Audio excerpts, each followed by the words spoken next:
साइंसदानों के मुताबिक हमारा सूरज अपना वजन खोता जा रहा है। सूरज से रेडिएशंस निकलती हैं जो कि ज़मीन तक भी आती हैं और बाकी जगहों पर भी हर तरफ फैल जाती हैं। इन रेडिएशंस को जब कैलकुलेट किया गया एक छोटे रकबे पर, तो हमें पता चला कि सूरज अपनी बहुत ज़्यादा एनर्जी रेडिएट कर रहा है और इन रेडिएशन का एक हिस्सा विजिबल लाइट के तौर पर हमारे पास पहुंचता है।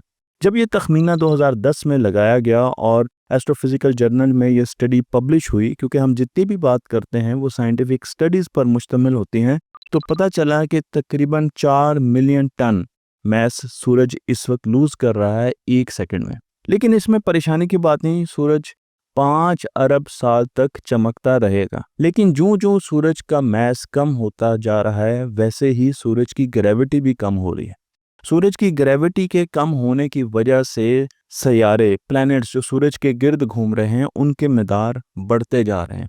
मसलन अगर हम ज़मीन की बात करते हैं तो ज़मीन का मदार 1.5 सेंटीमीटर हर साल बढ़ जाता है। इसी तरीके से मरकरी और वीनस के मदार भी बढ़ रहे हैं। जब सूरज पर ईंधन जो कि हाइड्रोजन है ख़त्म होगी, तो सूरज फैलना शुरू कर देगा और फैलते फैलते वो मरकरी, वीनस और ज़मीन को खा जाएगा। फिर सूरज अपनी आउटर लेयर, बाहर का छिलका उतार देगा और वो एक वाइट ड्वार्फ में कन्वर्ट हो जाएगा।